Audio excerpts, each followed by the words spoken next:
You're listening to Olivia's Book Club, an Arizona's Family Originals podcast.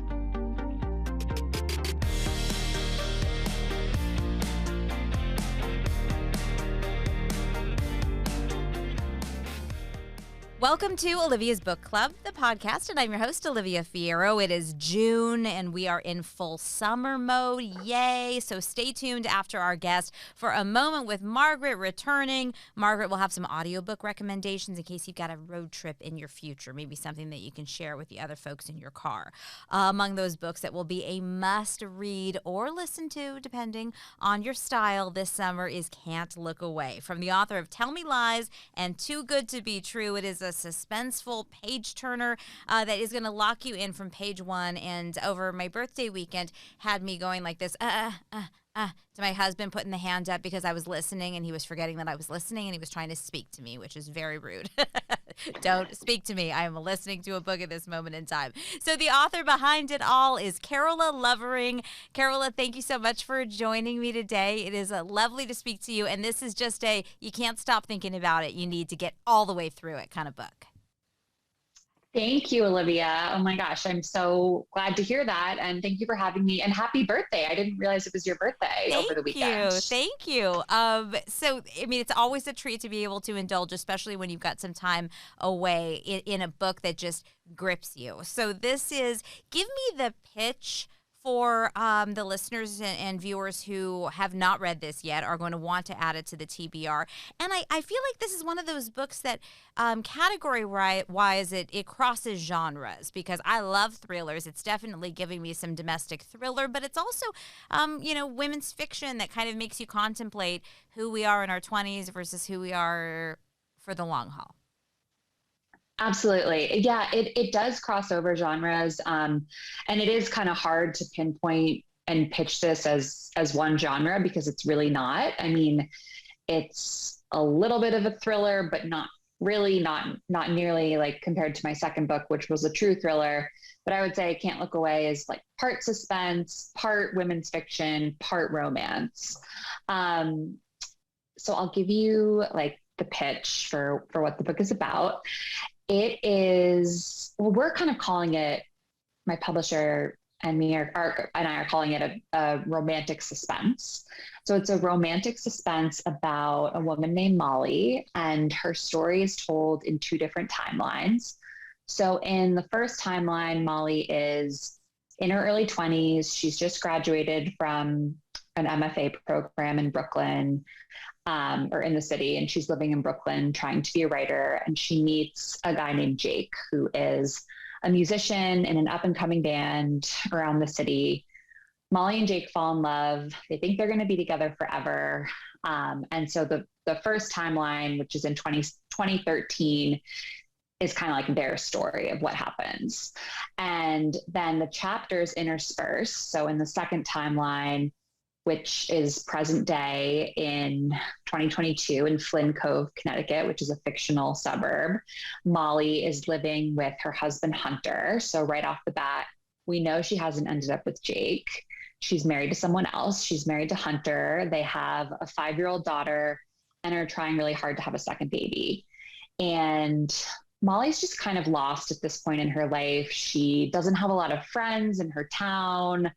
She's not fulfilled with her career. She's not writing anymore. And around this time, she meets a woman named Sabrina, who is a newcomer to Flynn Cove. And Molly and Sabrina form a really fast friendship. They get close super quickly, and Molly's super excited and happy that she finally has this close friend in her town. But then there is a third kind of perspective, which is also interspersing with the other chapters, which is Sabrina's point of view.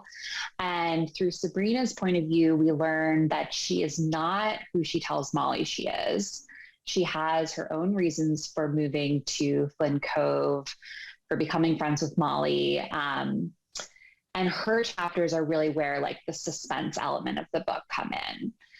And I don't want to give too much away, so I won't say much more, but basically Molly's past starts to catch up with her present. and these three different timelines / perspectives weave together. Yes, they do. I think it's fair to say, without a spoiler, is that Sabrina's kind of she's kind of shady, and you're kind of curious what's going on with her right away. And sometimes those new people come into your life, and it's too good to be true. It's too convenient. There's too much effort there, and the motivations might be needing to be question marked or dug into a little bit. Absolutely. Yeah, that's not a spoiler. That's you learned that from Sabrina's very first chapter. Oh, Sabrina, Cece, whoever. Okay, so this is the kind of book that makes you think about love also, as you mentioned, and about what we're looking for in relationships, and what feels like true love at various stages in our lives as we're kind of growing up with Molly and with Jake, and looking at this love story. And back in 2013, the way that you can get all caught up in something, and you putting yourself in Molly's shoes, she's falling for this incredibly charismatic, talented artist who is captivating on stage and is equally captivated by her, but she is really sort of the backseat member of this relationship. And as you're looking back and you're reading, it's kind of fun to think about yourself in that place, of various relationships and stages of dating throughout the course of your life, because as we grow up, we start looking for different things. Totally. Yeah. And I think that that's, something that I hope readers will be able to relate to, is sort of, Molly, comparing Molly's two different relationships. Her relationship with Jake is obviously completely different than her relationship with Hunter, who she's ended up married to. And, I think it kind of asks the question, like, how does what we want in love or in relationships change and evolve as we change and evolve, and as we become, more mature and more self-aware. So again, I don't want to give anything away, but I think what Molly's ultimate decision reflects that. Yeah, and we romanticize memories oftentimes once we're removed from them. And if most people might have somebody that, whether it's literally a one that got away, or somebody that they remember a relationship being particularly special or passionate or whatever, and it might seems better than it really was when you're reflecting on it, when from the daily grind of real life. But I kept feeling for Molly, because you're thinking about, what if you have an ex who is also a celebrity, or somebody who has written a super famous songs, and you've got all of these memories that you can't just close the door on somebody and say, I'm never going to be Facebook friends with them, and therefore I don't have to encounter this shared history, because there's real history, and it's everywhere. Yeah, totally. And that's what she tries to do. I mean, she tries to not know what's going on with Jake after they break up. She doesn't look him up on Facebook. She's not on Instagram. She doesn't want to know, which is just not the reality of the world for a lot of us, for most of us who are on social media. But yeah, she, because of his job and his fame, and that he is a musician, this song that he wrote about her all those years ago when they were together is still very much alive and very much in the present, and is coming back to haunt her, whether she likes it or not. Yeah, that'd be hard to shake. Where did the first seeds of this story come from for you, and how much of a difference was it than your last couple of books in terms of what you were setting out to do, and where the story was going? Yeah, well, my first book is much more of kind of just a contemporary novel with a little bit of suspense in it. And then my second novel, Too Good to Be True, is more of a real thriller. And this, Can't Look Away, this one, I see it falling kind of somewhere in between the two.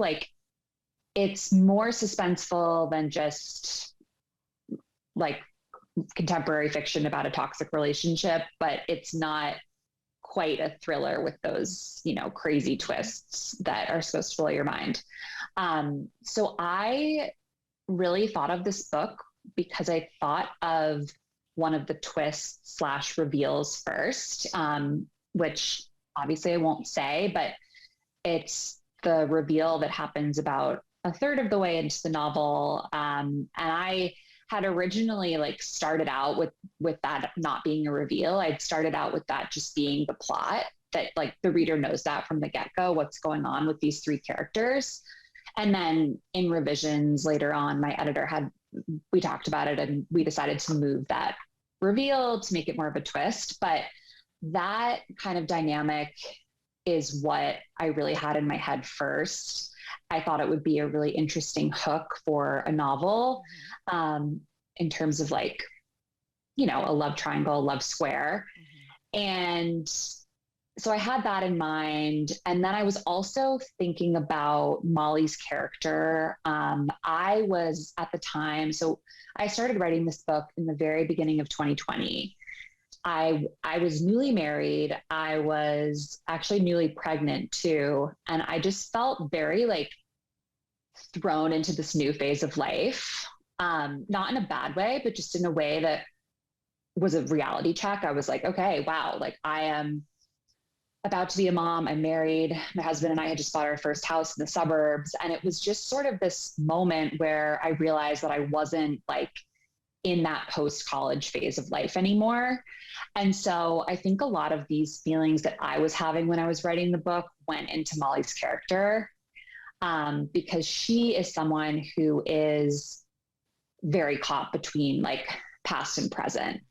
And obviously her circumstances are completely different than mine. And I don't feel the sense of like nostalgia and regret that she does, but I definitely think it's interesting to kind of compare your 20s and your 30s and how your 30s don't necessarily work out the way you think they will when you're younger.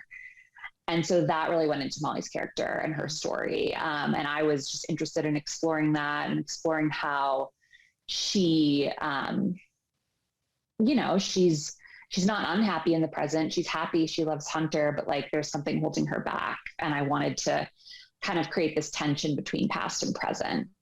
And you do it really well, because it's not only just a tension about reflecting about romantic relationships and you know, whether that was the right path, but also creativity and about personal fulfillment. And she feels her creative path and professional life hasn't gone where we would, at least as the reader, expect it to go. And so these are the questions and the kind of the issues that make people, you know, sit and hem and haw over why this, why that, or, you know, it's those very relatable topics about when we're making decisions and choices, and sometimes they mean sacrifice. And so that's part of the adulthood that is very relatable on the page. I was just reading about, well, first of all, I wanted to ask you, are you a yogi also? Because part of Molly's job is as a yoga instructor. She's obviously has a passion for writing. She's done a master's program in creative writing, but wondered if, since you're a writer, if that's also part of your life. Yes. So I used to teach yoga for a long time. I am like not, I mean, I do call myself a yogi, but I just have not been doing yoga lately for like a variety of reasons, but I really want to get back into it. I think I kind of stopped during the pandemic just because I don't love practicing from home. I like need to go into a studio. So I need to like get back into that and revamp my practice. But yes, I taught yoga for like almost 10 years. And it was always a side gig for me. It was something that I did on the side of, you know, writing, or before I started writing full-time, my full-time work before that. But it's been a part of my life since freshman year of college. And I love yoga. And it's just a world that I know. And so it was fun and accessible to write that part of Molly's character for sure. be able to, Yeah. to put her in the studio and you know exactly what that space is and how she's feeling about teaching and many years of teaching. Yes. I saw on your social media that you were recently on the set of the adaptation of one of your books for Hulu. So tell me about that and like what is this must be. I mean, obviously you're experiencing great success working as a professional writer and writing articles and novels and all of it, but that's got to be such a pinch me moment. Oh, completely. I mean, I feel like I feel like I say this all the time, but it's true. It's just how I feel. Like I don't even have the right words. Like I can't say, I mean, to say like it's so exciting, like that doesn't even feel like it amounts to what it actually is. It's just it's incredibly surreal because when I first started writing Tell Me Lies was my debut, you know, I would have conversations with my friends where we were like, can you imagine if this ever got like picked up as a TV series? And it was one of those things that was like just such a far off dream. It like was barely real. And so the fact that it is happening and being on set was just the most surreal thing I've ever experienced in my life, for sure.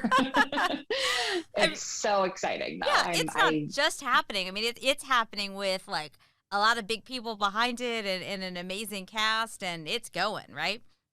Yeah, yeah. They've been filming since February, and I think they're supposed to wrap up this summer, and then we don't have a release date yet, but I'm told that it'll probably be sometime this fall or at least at the end of 2022. So yeah, Bellatrix and Hulu and Rebel and everybody that's working on it, they've done an incredible job. Megan Oppenheimer is writing the pilot, and she's not just writing the pilot, sorry, she's the showrunner, but I read the pilot that she wrote and it blew my mind. It's so good.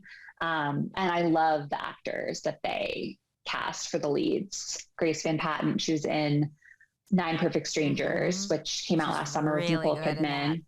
She is so unbelievably talented. Like watching her act in Atlanta, I got to see a few scenes and I was just so blown away by her. She is such a talented actress. And then Jackson White, who is playing Steven, is perfect. He's perfect for Steven. He's great. And he was in a show called Mrs. Fletcher, which was on HBO a couple of years ago. And he's just like, he's really perfect. And then the rest of the cast is awesome too. But I feel really lucky that, you know, that I feel so good about the adaptation. Well, and that's far. Yeah, that's the thing. I mean, number one, of course, it's an exciting career opportunity and a wonderful, you know, hope for, I'm sure, all writers that their stories would be picked up in this capacity. But I could imagine it could also be very painful and very stressful if you didn't appreciate the way that it was being played out and all the changes that could happen, and if it didn't feel true to the story that you were telling initially. So to be happy about it and be looking forward to seeing more of it is incredible. Absolutely. I mean, I think with any book, but especially because it's my debut and it's just like so precious to me. And I spent so long working on it and it was like this private thing for so long. I think I just feel very like precious about it. So that it's even more true for Tell Me Lies, that it's just such a gift to really love the adaptation. Yeah. So with all of that going on, and then you're when you're working on Can't Look Away, obviously you said you were writing it in 2020, which was in the madness of the world being so bizarre and upside down. But did you feel differently sitting down to write this book, having experienced the level of success that you had experienced already? I mean, I always think about that. Like the debut book is scary because you're still not a novelist until people decide to publish it and read it. And then later on to follow up on success is another level of pressure that I would think could be challenging. Yeah. You know, I think I more had that experience that you're talking about with my second book, Too Good to Be True, just because it was like, writing my debut was so cathartic in a way, and it just sort of fell out of me and was just the book that was in me. And it was almost easy in that sense. And then writing Too Good to Be True, my second book, felt so much more like work, which I think is natural because not every book is just going to like come out of you. And I had really like used up so much of like my well of personal, personal life experiences and whatnot with my first book. And I think Too Good to Be True was really where the challenge came in. But once I wrote Too Good to Be True, I had this feeling like, okay, I did this a second time. Like I can do it again. I can keep doing it. And it's going to be hard every time in different ways for different reasons. But I think that was a real, that was a real hurdle writing book 2. And then with Can't Look Away, yes, it was hard for sure, but not as hard as Too Good to Be True. And I think it also actually really helped, like a silver lining of the pandemic for me was the amount of free time and space that I had, in my life to really just dive headfirst into this world that I was creating. And that was a real gift. And that in some ways made it easier because even though the world was crazy and scary and there was so much confusion and so much unknown, like I really could completely immerse myself in the writing. And that was really special. Set the scene for me, if you will. What's the perfect day of writing for you? Where are you? What time is it? What are you eating? What's your way? Is everything outlined behind you? How do you approach? Well, it's really different now because I have a toddler. So everything is different. Understood.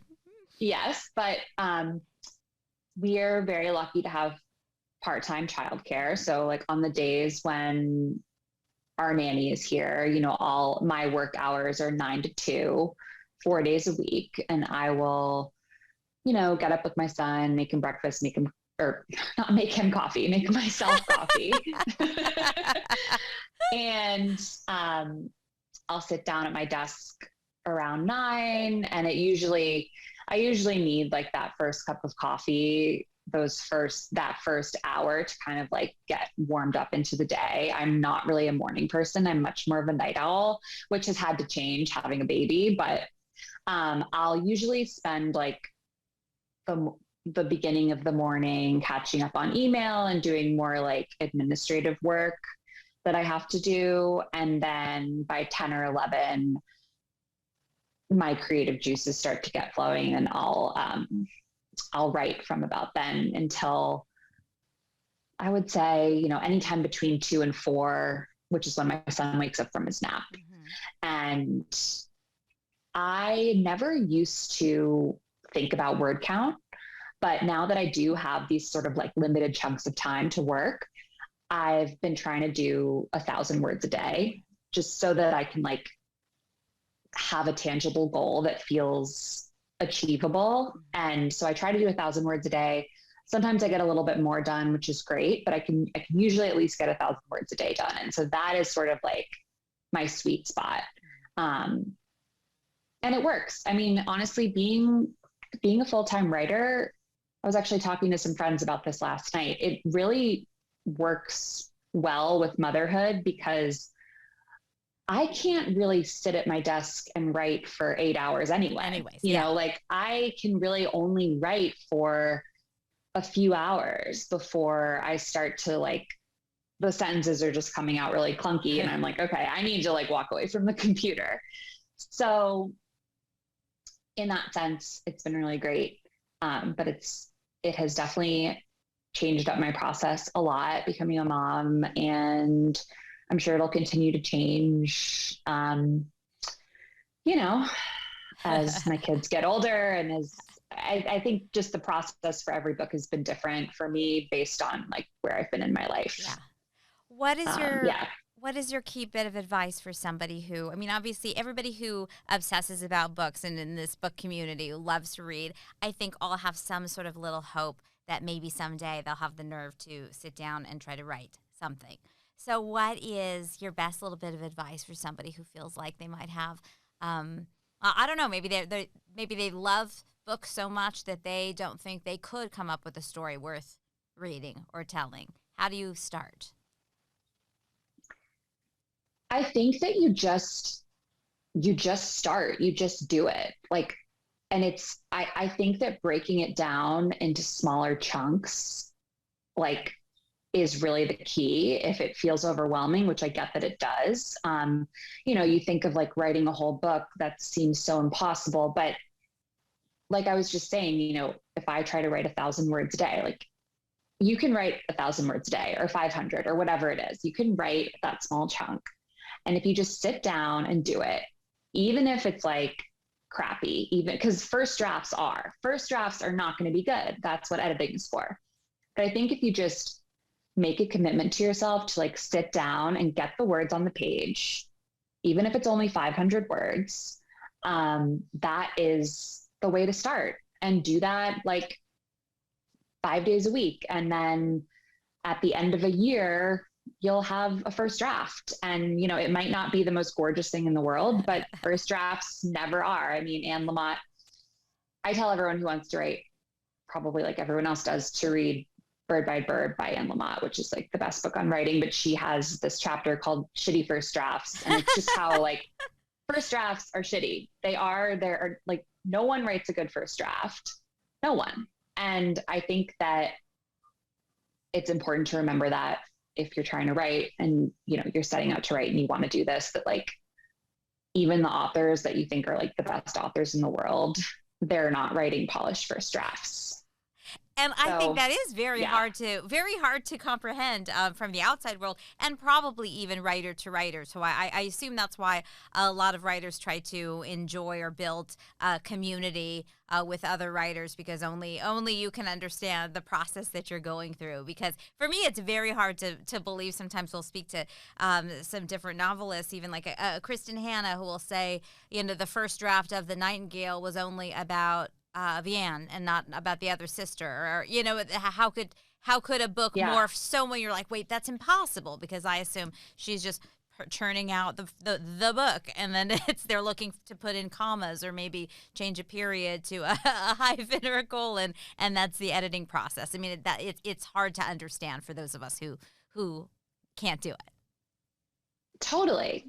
And like, that's a perfect example with Kristen Hanna. I mean, look at The Nightingale. It's such a masterpiece. And like, in the beginning, it was only about Vianne. I mean, that's a first draft. And then she goes and does a lot more drafts, and you have The Nightingale, which is an incredible book, but it's not, it doesn't just happen right away. You're not just writing a book on the page the minute you sit down to do it. There are a lot of drafts, there are a lot of people's feedback. So I think it's just important to keep that in mind and just get the words on the page. You mentioned your editor. Has there been somebody in your personal life, whether it's a friend or your husband or your mom or whomever, who has been the person that you trust to read your work before you feel like it's ready to be read? Yeah, well, definitely my agent, in addition to my editor. I mean, my agent is my first reader these days, like now that I'm not with my debut, obviously, but she's definitely the person that I show drafts to. And I'm like, please just tell me that this isn't horrible. And then I have a really close friend from college who she also does some writing, and she is usually like my other first reader that I'll send drafts to. And I would say like those two, definitely my mom as well. But I feel like my mom usually reads not like the first draft, but maybe the next one. She gives great feedback. Slightly polished up next draft. Last but not least, before I let you go here, it's summertime. Obviously, you're a mom now, and I assume you're going to want to pass on a love for reading to your children. Do you remember that moment in your life, whether it was a certain book or a book series or a librarian or a teacher or whatever, that everything clicked for you and you thought, oh my gosh, I love books. Like this is my thing. I gotta be in here and I can't wait to read more. Yeah, I think it was this one of my favorite books from childhood that probably did it was Ella Enchanted. I don't know if you've read that one, but it was like, I honestly want to reread it because it was such a special book to me when I was younger. It just sort of like affirmed my love for reading from a young age. And then this one is like a little bit older. Like this was when I was a freshman in high school, but Catcher in the Rye too. I mean, when I read that book, I actually wrote my college thesis on Catcher in the Rye too. But when I read that book, I was just like, I think that I subconsciously realized in that moment that I wanted to be in like the literary world in some way, even if I didn't really acknowledge that until a little bit later on. That book has been really important to me, as it has been important to so many people, so many young readers. Understandably so. Well, thank you so much for talking to me, and congratulations. And I absolutely enjoyed this book, and now I can't wait to dig into your previous titles, but I'm really looking forward to that Hulu show as well. So the new book from Carola Lovering is Can't Look Away, June 14th in bookstores everywhere from St. Martin's Press.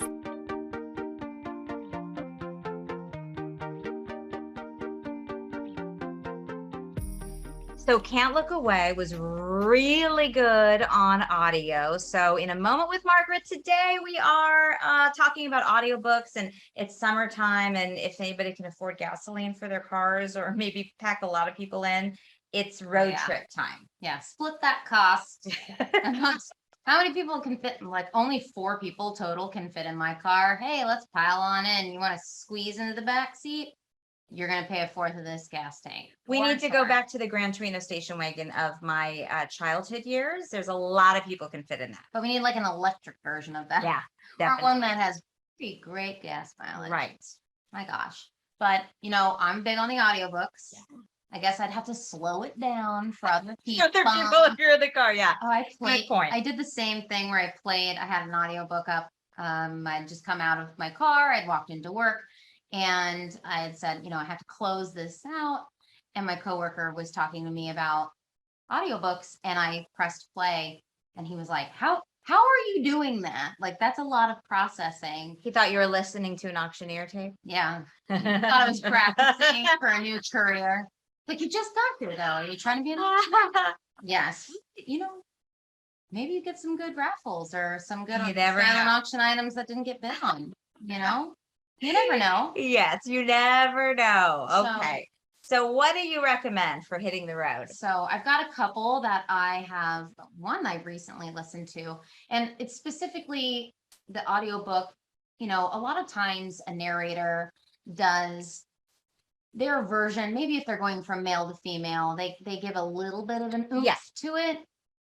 Nope. This narrator had multiple characters. I'd say at least 10 to 15 that had to have individual character voicing. Okay. And none of them sounded the same. This is The House on the Cerulean Sea by TJ Clune. And everyone loves this book that has read it. I actually really liked it. Would I say it's 5 stars in my book? 4.5. Yeah. It's a really great book. But this is a book about essentially it's a caseworker. It's a social worker for children living in a home, or an orphanage, as they say. It's not, no one's getting adopted really, but because they're magical creatures. And these magical creature boys and girls. Oh, there it is. Well, looking at this book. Oh boy. Okay. Yeah. Hasn't read it yet. It's on my TBR and I still haven't read it, and I've been waiting to read this book for about a year. And I think, you know, Nate might be at an age where, like, if you guys were driving somewhere, he could listen to it. That's good to know. There's a couple of, one of the characters is the devil. And he says things like, chomp your eyeballs and things Isn't there like always? That. But he's a 6-year-old spawn of Satan. He's 6. Okay. So he says outlandish things, but I think Nate is old enough. He's 10, Yeah. right? He's old enough that he knows that this kid is saying it for dramatic effect. Yes. And they're all very sweet kids. And it's the caseworker is going out to this house on the Cerulean Sea on an island and trying to decide if the orphanage, he's sent there on assignment to find out if the orphanage should be shut down or kept open. And so he's there, he's very like by the book guy and spends his time there, and he gets to know the kids and their magical powers. And, there's like a gnome, there's sprites, there's other things, and it's very charming. But he has different voices for each character. There's one child in there that is very fascinated about a specific kind of line of work, and it is adorable. And the way that the voice that he gives to that character is very lovely. Oh, I So love it. I really enjoyed it. Nate may not appreciate this because now I'm imagining myself reading this entire book to him aloud, which is really going to ruin his summer, but it might happen. It might happen. But hey, you get to choose the voices. That's right. But if you want to listen to it on your own and you don't want to get creative, I'd say get the audiobook. I did it from the library, so I love it. It's available. All right, so the next one is also a book that I had been intending to read for I don't even know how long, and I actually believe it's in this room probably at the same time. I bet I could spot it in the next couple of minutes. It might be in my bedroom, so maybe. I think we both received a copy of this book when I was still at the station, and I just hadn't had the opportunity. I've been way into audiobooks more because now my drive to work is 35 minutes every day to and from. That gets an audiobook done very quickly. Quick. And so I had books that I had been intending to read. I went and got the audiobooks for so that I could have them finished up and review them for the authors. And the Department of Rare Books and Special Collections by Eva. Oh boy, I should have looked this up. Jurczyk. That's my guess of the pronunciation. It's Jurczyk. There's a lot of consonants in there. And I am so sorry, Eva, Eva? Oh no.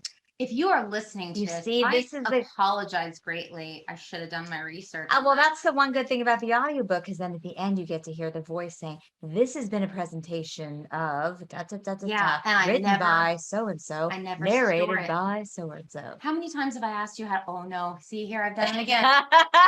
Stephen Rowley. I can never remember. It's kind of like working with somebody who it's spelled the same name, Andrea. Or Andrea. Right. Or Andrea. Alicia. I have friends that are spelled the same, Alicia and Alicia. But I'm just like, I can't, and I can never remember which one is which. And then you just kick into a moment of paralysis. It's like, oh. Yeah. So I could study her name about 30 times and I'd still say it wrong. So I apologize profusely. But this is also a good one that it's a whodunit without murder. Okay. So this is a librarian. She works at a university, and her boss, the head of the department, has fallen ill. He's in the hospital. They don't think he's going to make it. So she's in charge of the department, the library, this university library. And there's a donation that's made to acquire this very rare book. And that book goes missing. And so she sets out to track down where it would have gone and who would have taken it. So it's a little whodunit without a lot of the gore and the gruesome that I think a lot of people steer away from suspense and thrillers because they worry that it's murder and mayhem of that kind. Is this the one where she gets the job, but she's kind of unqualified for it, and so she's kind of having to wing it? No, this is one that I wouldn't say she's unqualified for it. She just doesn't really want that same high level of. Okay. She was actually on route to retirement. Oh, okay. And so this was then plopped in her lap, and trying to run a department. I'm sure this has happened to many people, including myself, that when somebody steps out and you've taken over somebody else's domain. You're not so and so, and you have to follow these parameters instead of parameters you set for yourself because you've set because you are the boss. So you're just following in somebody else's in the interim. When you're an interim person, it's not really you get to make decisions. Yes. It's you get to make decisions based on how they would make decisions. Right. And that's not necessarily conducive to a very strong and happy career. So I think that's something that she's experiencing in this. And especially when it's like, oh, this is a very, very expensive and very rare book, and it disappeared under your nose, and now it is your fault. Ooh. But you have to figure out how to fix it based on how the person before you would have done. That's a tough day on the job, right? Yes. But it's very Man. interesting. We all love a collectible. Yes. So, Well, these are great recommendations because I think I love the idea of doing an audiobook in the car as a group, whether it's friends and you're driving somewhere or family or whatever. Because generally speaking, it's like I get so used to listening to one in the car, and then like I'll pick Nate up or somebody else get in the car and I'm like, oh, you know, because I don't know what's coming up. Embarrassed because you're like, I mean, like it's like almost like a what Carrie Bradshaw would call sexy single behavior. You're not single, but it's like things that you do that are kind of like you might be embarrassed. Yes. But it does feel embarrassing. It's like, oh yeah, It's a little personal. I'm the book nerd that's not listening to music in the car. Same with like working out. Yeah. That's me. Oh, so wait, no communal workouts? Communal. I usually walk my neighborhood. Huh? It's 110 degrees Well, not outside. right now. Not right now. Okay. Ask me the last time I worked out, and that'll be a whole other conversation. All right, Margaret, wonderful catching up. It is summertime, so hopefully we'll have a little more downtime for indoor air-conditioned exercise and some leisurely reads. But also, that I can't look away. I listened to it on audio as well, and so that was really fun. And the House in the Cerulean Sea, it's finally going to happen for me. And Department of Rare Books and Special Collection. So happy reading, summertime vibes. We'll see you next time. Thanks for listening to Olivia's Book Club, the podcast. I'm your host, Olivia Fierro. Our producer is Margaret Stewart. Our editor is Nick Sanchez. You can send us an email with your thoughts or your book recommendations. Olivia's Book Club at azfamily.com is the address. And you can check out Olivia's Book Club on Facebook or find us on Instagram. Hello, Bookstagrammers, at olivias.bookclub. And Margaret is at Overbooked and Overdue. Make sure to rate and subscribe to this podcast and tell your friends. You can find us on Apple and Google Podcasts, Spotify, Stitcher, and Amazon Music. This is Olivia's Book Club, an Arizona's Family Originals podcast.